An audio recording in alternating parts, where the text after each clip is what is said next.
to CBS Mornings on this last day of June. I'm Gayle King. I'm Nick Burleson. And I'm Vladimir Duthiers. Tony's off today, but we're all in our places. Let's go to today's eye-opener. It's your world in 90 seconds. NATO agrees to a military buildup in Eastern Europe after Russia's invasion of Ukraine. Vladimir Putin says he's prepared to respond. We send a very clear message to Mr. Putin that, as President Biden has said, we're going to defend every inch of NATO territory. Judge Ketanji Brown Jackson will become the first black woman on the Supreme Court when she is sworn in today. After stunning testimony, the January 6th committee subpoenas former President Trump's White House counsel. He needs to come out of hiding.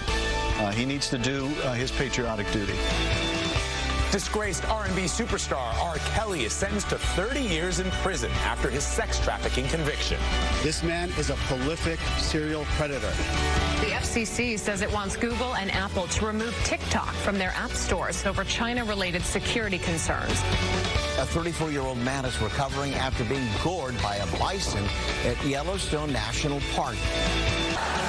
Thousands of flights have already been canceled this week, and that number is expected to rise as the holiday rush picks up. Experts say the airlines just weren't ready for this kind of demand. Why is it that airlines are always shocked by things that should be easily predictable? You're shocked? Always shocked. Oh, who would have thought? People want to travel after they couldn't for a long time. Oh, guys, it turns out that by booking too many people for the flight, there are now too many people for this flight. There is no way to know that this could have happened. Who could have seen this coming? This morning's eye-opener is presented by Progressive, making it easy to bundle insurance. It's a joke, but it's true. They say the airports are rough these days. How does it go? Pack your patience, people. Pack your patience. Right. We welcome you to CBS Mornings today. We've got a lot to get to, including more of our special series. We're calling it Crime Without Punishment.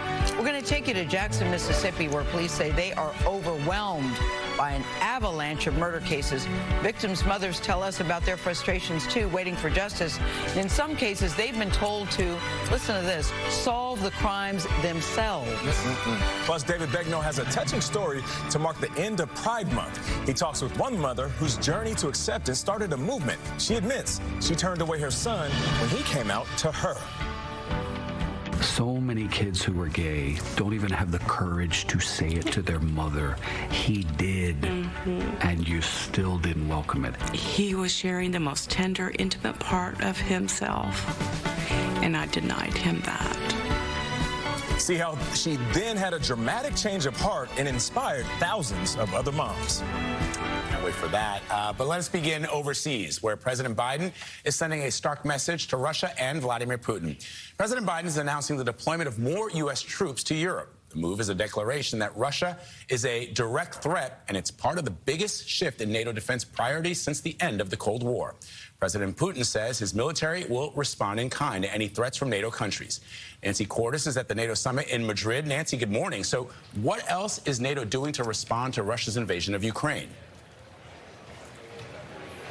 Well, Vlad, just for context, right now, NATO has a rapid response force of about 40,000 troops spread throughout the continent. Under this new plan, the number of allied troops on high alert would grow more than sevenfold to 300,000 troops. And the U.S. would establish its first permanent base near the Russian border in Poland. The new military measures are a recognition that Russian aggression could continue for some time. The U.S. deployments will include 2 more Navy destroyers to Spain, 2 F-35 fighter jet squadrons to the U.K., and an additional combat brigade to Romania. We're going to make sure that NATO is ready to meet threats